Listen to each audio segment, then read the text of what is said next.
Hey guys, it's Penguin here, and welcome back to another gold making video.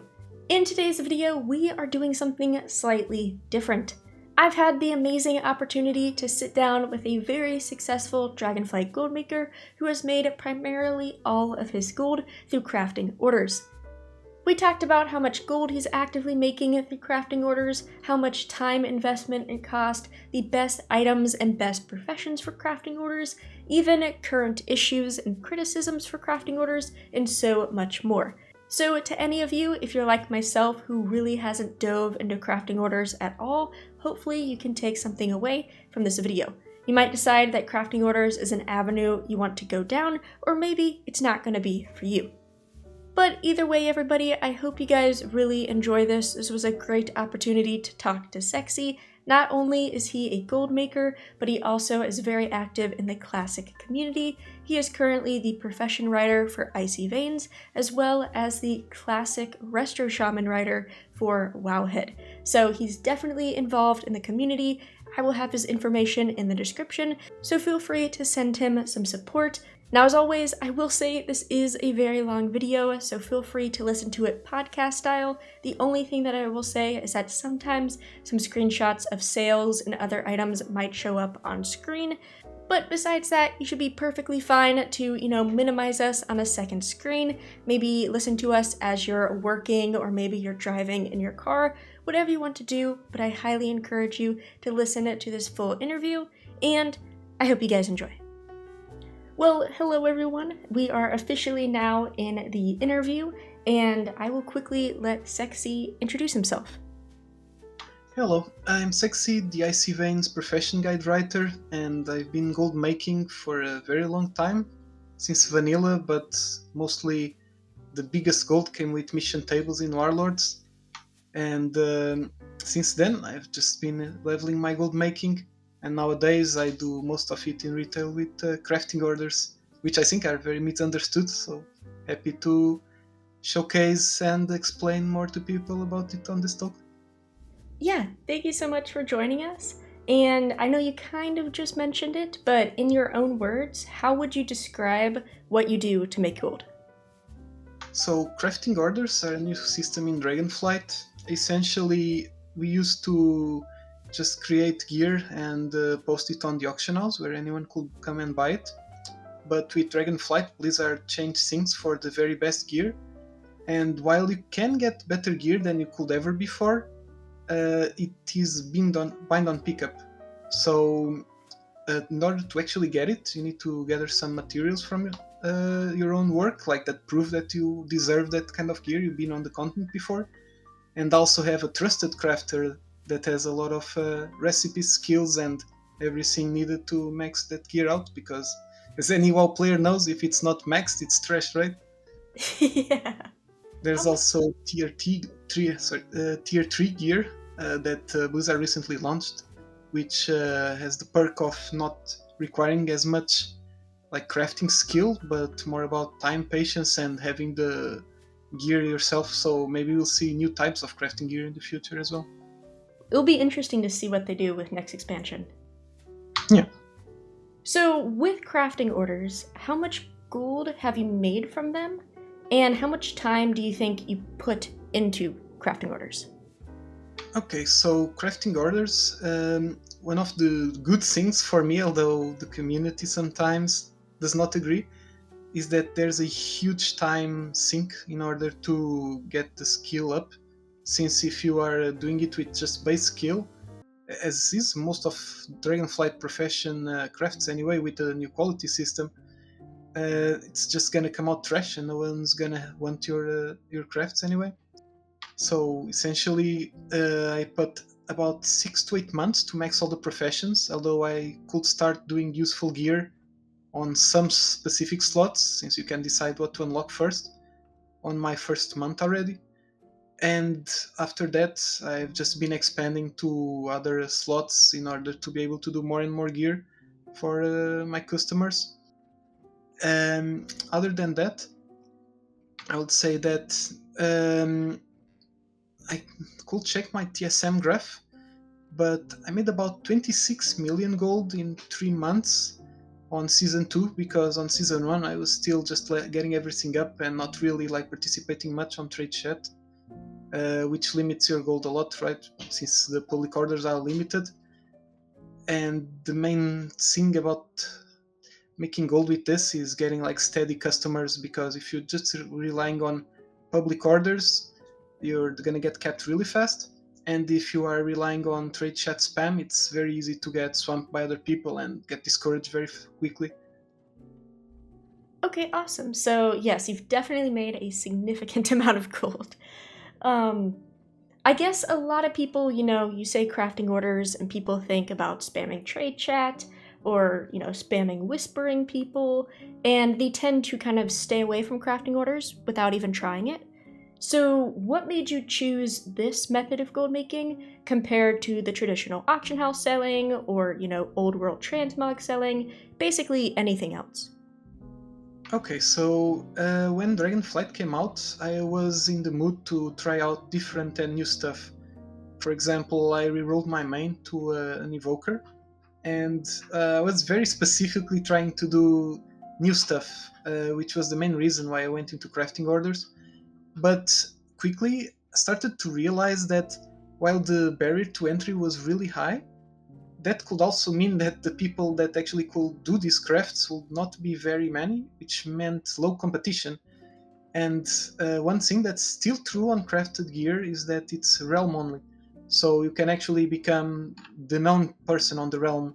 There's not as much competition as there is on the region-wide auction house, which means that you can actually keep some good prices, or best case, just convince people to always come to you and never, like, I talked about the trade chat before. It's annoying for you to spam your wares there, but it's also annoying for them to ask for any crafter to come, and maybe they can't do the thing that they promised they could, or they charge too much. So if you can be reliable and cheap enough, you're just gonna get a lot of reliable customers very quickly with this playstyle. And the final thing I like about it, although this is generally true of all professions, in Dragonflight specifically, is that there's always something to do. You can always be farming more knowledge. Every week you have new quests. So some people really dislike the weekly grinds, but as a crafter where like your gold is based off of your effort, it's very nice to see it pay off as well. And I like it. There's always something to do besides crafting, posting, cancel scanning, repeat, which I do already on Classic anyway. Yeah, it really just kind of comes down to how much you want to spend your time, and I guess if you are available for those weekly grinds. You mentioned how you spent a lot of time, maxing out your professions, and at this point in time, you're basically maxed. So, with all of that grinding out of the way, what would you say your day-to-day routine looks like to make gold currently? Currently, I'm a bit of a special case because I opted for basically building a friends list. So early on season 2, when there's more people asking for crafts and such, I would go to the profession tables, just do all the publics. Then once I was out of orders, I would whisper people that had just posted their publics and tell them to send to me, and I will do it instantly. And well, some of them did. Then when people will be satisfied at the end of a craft, I just ask them if they want to add me to the friends list. Since I'll always be available, they just need to PM. And my prices are also quite low. Like, I'm doing 5k for every craft right now, which is probably way less than people are asking on trade, at least when there's high periods during the start of a season. And that kind of just made me a huge friends list. Like, Blizzard also helped by expanding the friends list from 200 to 400, so you can actually get a lot of people inside now. And at this point, once you're very close to the 400, I literally don't need to do anything. Like, I just play the game normally like anyone else, and I get bombarded with requests to craft, so you can say that the gold comes to me rather than me coming to the gold. I don't know if this question is too hard to answer, since I can imagine it changes based on reset day and everything, but do you know how many average customers you either get daily or weekly? It really depends on the period of the patch, okay? So on season 3 start, I'm really expecting that I'm gonna get insane amounts of whispers constantly. It's gonna be very troublesome to reply to everyone. But right now that we are at the worst time of the patch, like literally this is the best time to just buy materials because there's nothing to do. Everyone has completed the game already and is playing classic or other games. Even on this super downtime, I still got 10 whispers today. So 5,000 times 10, 50k. And the day is not even over yet.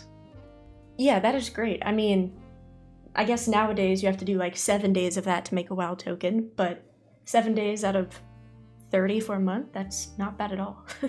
Yeah, for sure. Also, you can do like one of the good things of gold coming to you with this method is that it's a perfect complement if you have enough time to get everything up, of course, to the other gold making methods. Like I literally spend the day like doing traditional gold on classic, which I can enjoy because it's still like realm based instead of the global auction house, which really lowers the profits, as I said before. And every time I get a whisper, I log in, I do it, and it's just gold, gold, gold. Kind of easy way to go. Awesome. Now, with all of these crafting orders that you're doing, have you noticed a specific profession standing out or a certain type of items? Are there any professions you would say are the best? Anything like that? You mean the elemental laureate? Well, that one used to be on season 1. You literally could make infinity gold, but it's kind of a unique item in the sense that it was early expansion, so most people did not have level 2 crafting yet, and it still is insanely rare. You still need to fork 2 million for it.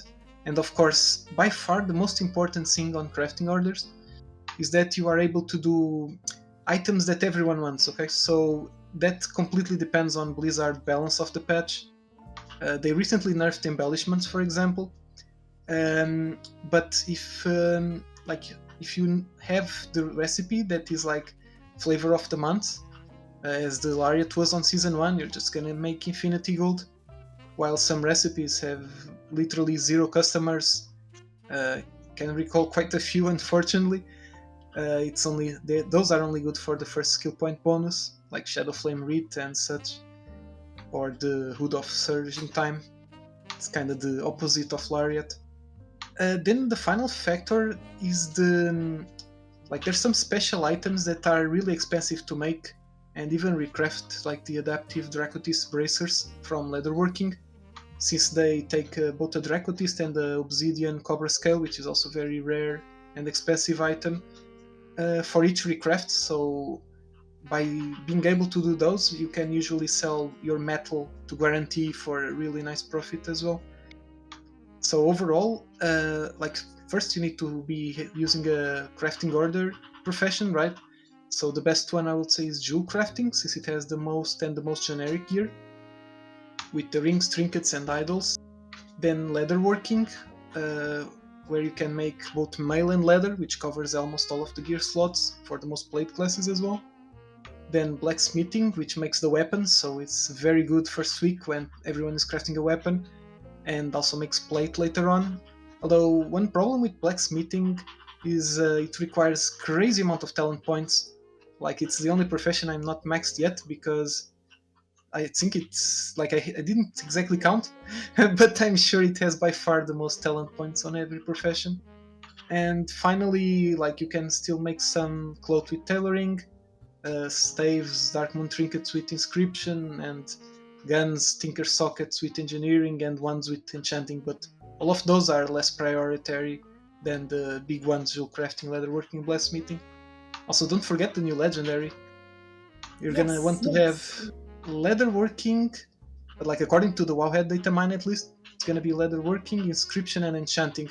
And from my experience crafting a ton of evoker legendaries this patch, the legendary drives a lot of the sales, both in material prices for people selling and crafting for the auction house, and also on the crafting orders, since you can get crazy proc with resourcefulness. I had my best one, I showed you the screenshot before, was maybe at the time 70k from a single craft because of resourcefulness on 10 Dracotis and a lot of the other mods from jewel crafting part.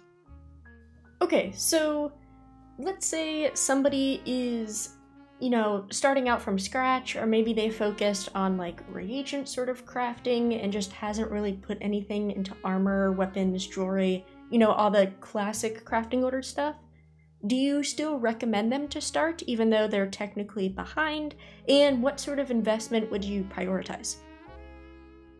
Okay, that's a great question. For starters, if you already started with the general tree, that's where I would recommend you to start, because the general points that increase the skill of all items are by far the most efficient when you're leveling up.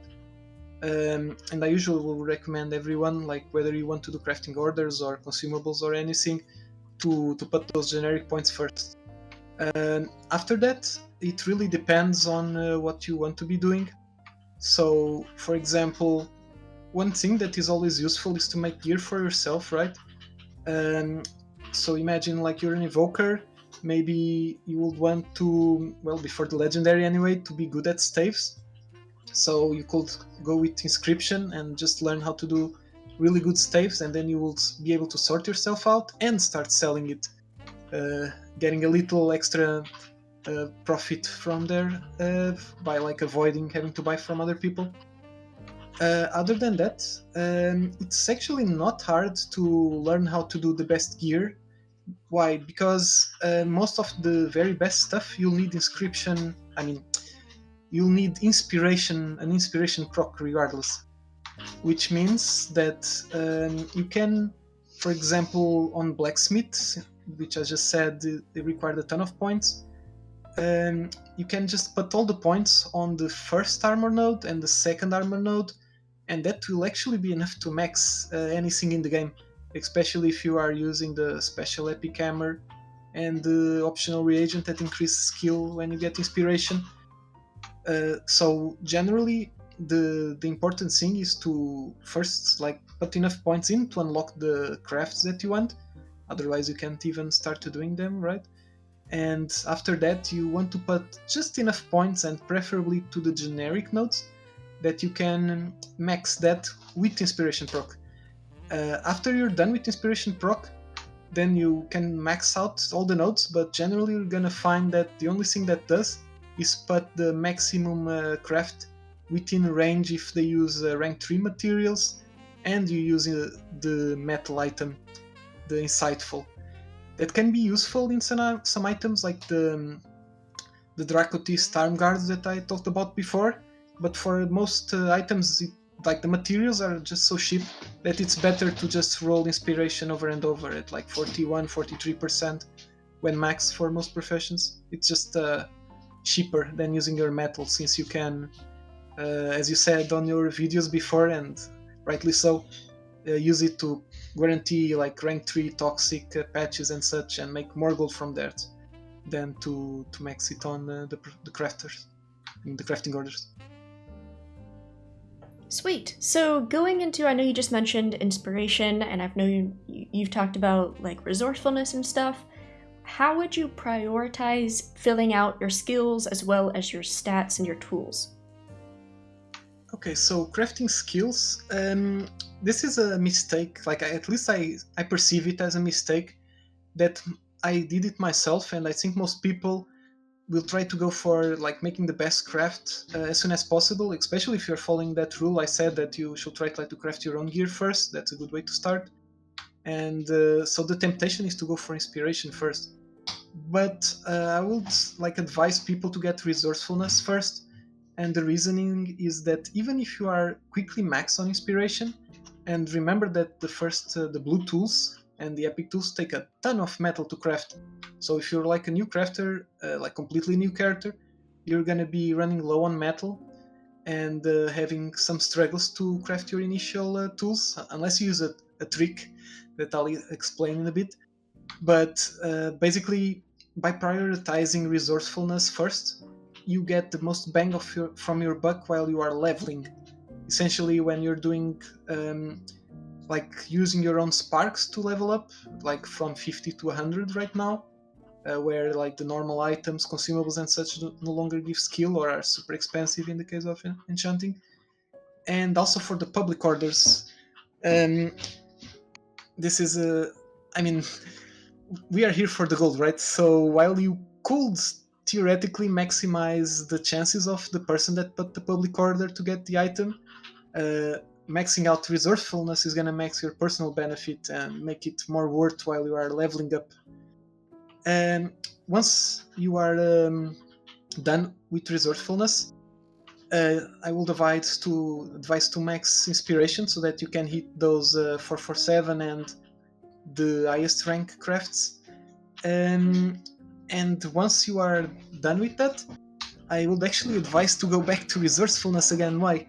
Because once you are actually maxed on all the talents, unless people are sending items that are like the very most maxed ones with all the optionals, like the aspect crest, the missive, maybe also having the alchemical pocket or some embellishment, then you can max them outright. Like any worm crest item, you can instantly max.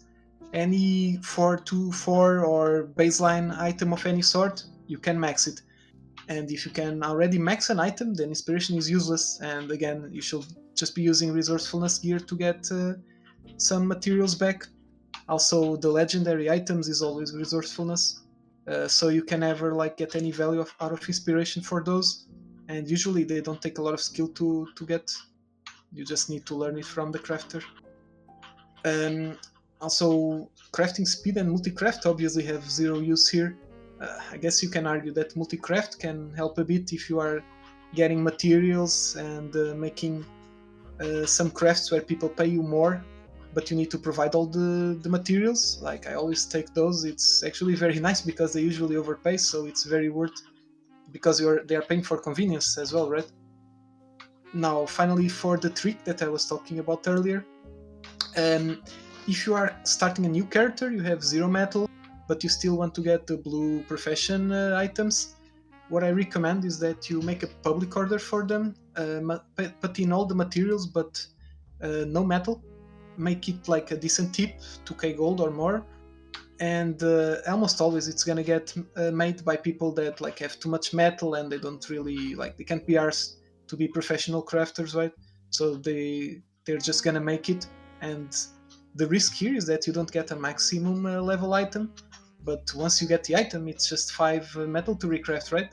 So you're basically done at that point. It's a really nice trick to not waste your metal and get new characters up.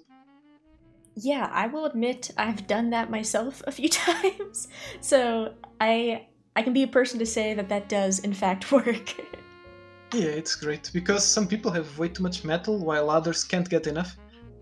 My paladin is leather worker, and I literally cannot get enough on it, because it's the main character I use to do the adaptive Dracotist, which I usually can charge a ton for the guaranteed because it's so expensive to recraft, as I said before.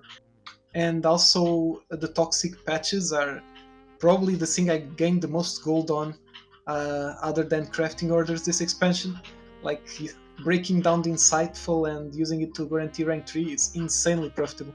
Maybe not now that the embellishments that use it were nerfed, but it was really good in Season 2. This is a bit of a off-topic question that I just kind of want to throw in. A lot of people have been having arguments on whether, Mettle should become shareable across alts, like should it be unsoulbound?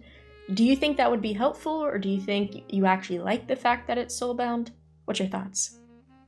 Alright, so this is a bit of a, it makes me think of a philosophical question I always have with professions in general, which is, while in most other content people will want things to be easier and easier, and it's always better for things to be easier than to be harder, right? At least for most of the community. For profession specifically, I think it's the one thing in the game where things being harder, you having a lot of hoops to jump, stuff not being convenient is actually not bad, or maybe good. Why? Because it's the only way to make things profitable. Quite literally, as you have seen on this expansion and all the ones before, as soon as everyone can do something, the price of it is worthless. No one gives anything for it anymore. In this particular case, if you make the metal be tradable, of course it's great, but it also means that rank 3 on almost everything is meaningless. Like inspiration, meaningless. You're just gonna use metal because it's basically free. And I don't think people would actually like that once they realize that, yes, I have infinite metal now, but it's worthless now as well. Great. So while being bind on pickup allows you to have some game of managing it, and if you can create your scribe character create 3 ties with its own metal, right? So for example, my leather worker, I really need the metal on it, as I explained a while ago, and I never use the metal of that character to make the 3 ties. I just send the orders to my scribe without metal. You can like min-max a lot of these small things, and then you get rewarded in the end. Yeah, kind of going with the, debates around crafting orders or just professions in general with Dragonflight. A lot of criticisms for crafting orders is, the trade chat meta. People don't want to spam trade chat. What's your thoughts on that? Do you think it's bad for the game? Do you think it's good? Did you do that a lot? Do you think it's necessary? Kind of anything about that. Well, to be fair, I hate spamming the trade chat. One of the first things I did when I decided to go seriously into this after maxing the professions in Season 1 was to get an add-on that ignores the trade chat spam. Because I started realizing that one thing that people can't even see because the spam is so damn fast is that there's actually a lot of people asking for crafts. Like, you don't need to spam, you just need to reply to the people that are literally just asking for a craft. But you need to see them first, right? So, quick tip for anyone that wants to reduce that damn trade spam, global ignore list, it's the name of the add-on, is really useful for this. You can just put some keywords like WTS and such. Be careful not to ignore your future customers, okay? I had to fine-tune that a bit. And you can just ignore all the trade chat spam and right-click ignore and add to the add-on manually that people that are like doing weirder messages that don't get caught automatically. And then it's marvelous because you're like just playing the game, doing your normal optional stuff, and people keep like asking for this, for that. You just reply to them, you get gold. It's really nice. Also, regardless if you want to go the route of the trade spam, I also have an add-on for that. Like, I confess I searched it up, but I never used it. But I'm pretty sure it can do what people want. You can try out the WoW autoresponder reborn. From the description of the add-on that I found just before I realized that I could make my living just whispering people, I think you can easily get what you want with that. And of course, then there's the, let's call it less legal, in my opinion at least, solutions with auto-hotkey and such. Well, I won't explain further, but basically you can fully automate anything you want with that. But yeah, be careful not to get caught in other automation bandwaves if you go that route. Yeah, I don't know about the automation part, but I'll definitely leave the first 2 add-ons that you mentioned in the description. Yeah, I really recommend Ignore List. Then the other one is just for mega tryhard people that want like the first ones to reply, and the final one is just so that people know that I know about this stuff, but I don't recommend because it can probably land you in hot water. Yeah, so going into, dealing with trade chat and dealing with people, what's your thoughts on people with, low pop servers, right? Because a lot of people say, oh, I can't do crafting orders because my server population, nobody wants anything, or even if it's a decently sized server, but let's say it's not a big rating server, so people don't want those high-end items. How would you go about that? Do you think there's always a market? Anything about that? That's a great question. I think it's exactly the same as the old auction house was actually. Basically, on small servers, you're gonna have less competition. Like, you're probably the only person in the whole server, at least at that time of the day, that can do things. So you can ask, instead of my 5k, like just ask for 50k, easy. The problem, as you pointed out, is that you're probably not going to have a lot of customers. The chat is going to be pretty dead. So there's that trade-off. And I mean, it's kind of up to you. Personally, I really like the interactions with people and the friends list. So I'm on also for raiding, mythic raiding, it really helps, and I'm into that kind of stuff. And I play on Tarren-Mill, one of the largest servers where there's also Echo as well. Well, it's as you would expect. If you're not replying to people that ask for craft within literally 1 second, then they'll get someone else. It's really, really, really fast and cheap to get things. But it also means that it's very easy to get people and start building up. Just in season 2, I could get my friends list from like just friends to full with customers. So eventually I think the low prices just add up and you can still make a ton of gold from this. But yeah, low server population, higher prices, and lower items sold. If it's higher population servers, you're gonna sell a lot, but for less gold. I think it's the way it is every time with any kind of crafting stuff. Yeah, I can say I'm on a lot of people know that I'm on like a lower pop server on NA, and I can always see the same guy like in his name and people asking for him because he just has done all the crafting orders. So there's definitely a market on those low pop servers. It's just, like you said, might not be as much as those high pops. Yeah, also another great thing about crafting order system is that, like, I think the Fantasy Blizzard wanted to go for this, is that you can become like your server's crafter, like become known as the helmet guy, like the best guy for the staves in the server or something. And while I thought that was ridiculous at first, like I can decidedly see it happening on low pops realms. And even on high pop, like for my friends list, I mean I had people asking me about this conversation as well when they learned about it. Like, you actually get in relationships with people and they come to you, discuss, like we play together. It's almost like making a super guild off, where the connection is that you're their crafter. It's kind of like, I like it. Hey everyone, this is Editing Penguin quickly stopping this interview to give you a quick update. The question that I'm just about to ask mentions the nerf of crafted gear, and actually immediately after recording this interview, we actually saw that the items were buffed. So before this change, people were worried about the demand of crafted gear because crafted gear was going to be 6 item levels lower than your highest item level items, but it is a +3 item level change, so now there is only a 3 difference. Originally, crafted gear was going to be maxed at item level 483, and now it's 486. So the nerf of crafted gear that I'm just about to mention doesn't really apply as much. Now, an additional sort of nerf that's also happened with this buff is the amount of crest that you need to ultimately make your enchanted crest.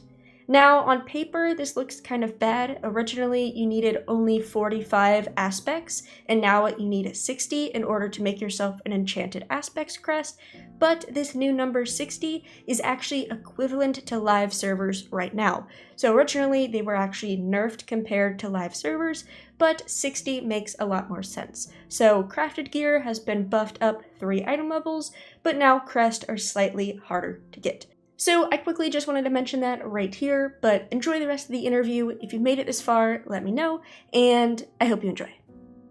Yeah, that's awesome. Kind of going into a negative side of things, which some people talk about with crafting orders, with 10.2 coming out, we've seen that, there's been an embellishment nerf, there's been the spore cloak nerf, there's been the item levels just for general crafted gear being nerfed.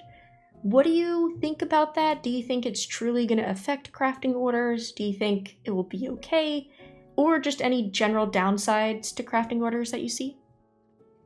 So crafting orders, as we said before, it really, really depends on the meta. If you ask me right now, hey Seksi, what is the craft that's gonna make the most gold next patch? I'm gonna tell you, well, Penguin, just wait a little bit. Let all the Wowhead, Icy Veins, and such gear lists come out, like update the pages for 10.2. Start searching that, start see if you see like a pattern. Maybe everyone is using this is a personal like expectation of mine, but I have no idea because it's 100% down to tuning. The new leatherworking embellishment that you just get stats when you're playing.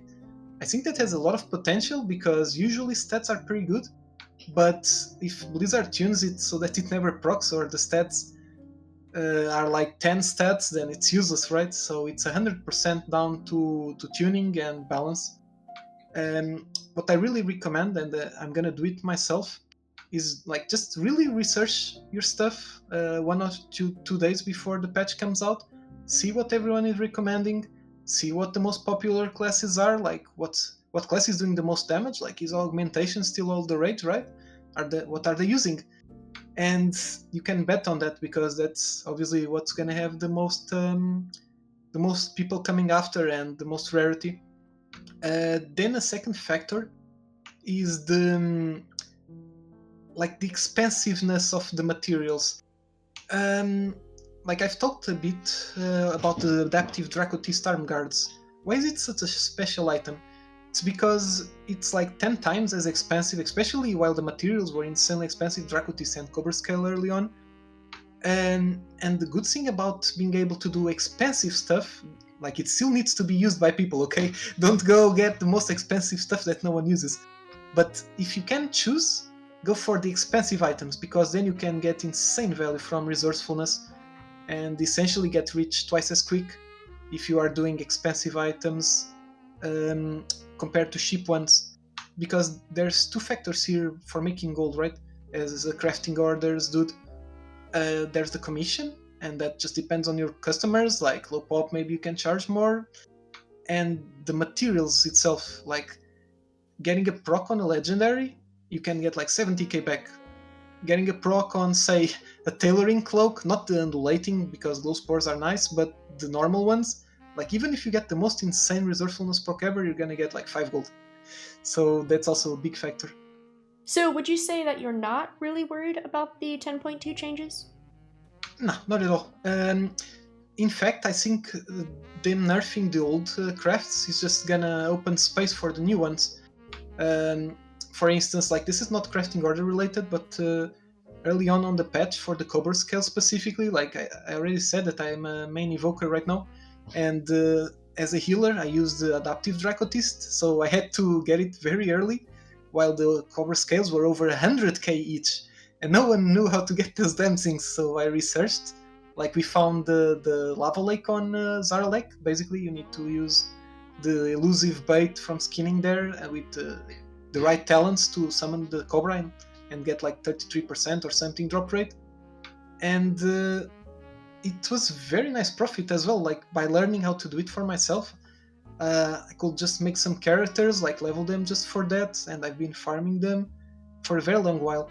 And it seems like we're gonna have equal opportunities now with the new Cobra Scale, which is like the elusive stag or something, dream stag. I don't see, at least publicly, I haven't found anywhere that people found out where it spawns yet. But those sorts of niches are gonna be really nice to get.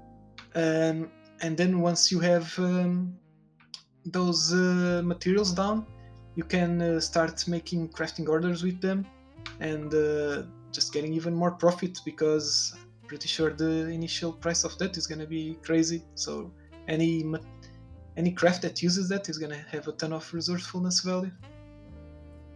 Awesome. Well, I know you've answered a ton of questions already, and the last kind of segment of this video is going to be some rapid fire questions that we have from the audience. But before we get to that, is there any final tips or tricks that you have? Any final things that you just want everybody to know if they're considering crafting orders? At this point, it's quite hard to start since people are behind, but you can still get some value of it if you are doing it for yourself, and also just to get the hang of it. Since personally, I think it's likely that the system is going to continue going forward, because it just seems like a happy marriage of crafters and customers. Like people, we need to remember that people used to buy legendaries for a crazy amount of gold. Okay, sure, it could be convenient, like you just go to auction house, buy, you're done. But those damn legendaries were expensive. While in Tarren-Mill I literally see people just asking in chat, and they get their best in slot items, which you can like literally use all over, as many sparks as you have, for really really cheap.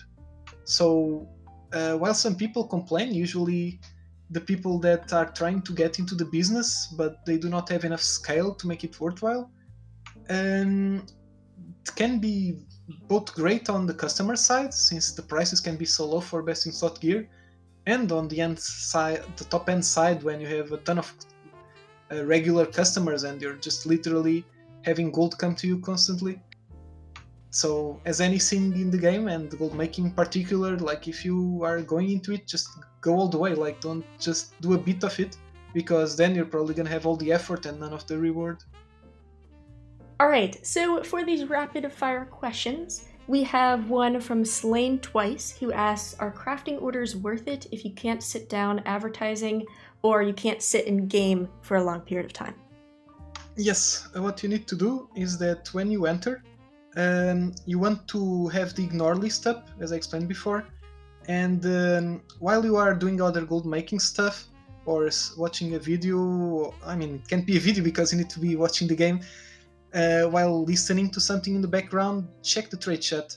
If anyone says they are looking for a craft that you can make, you reply to them and you get it done.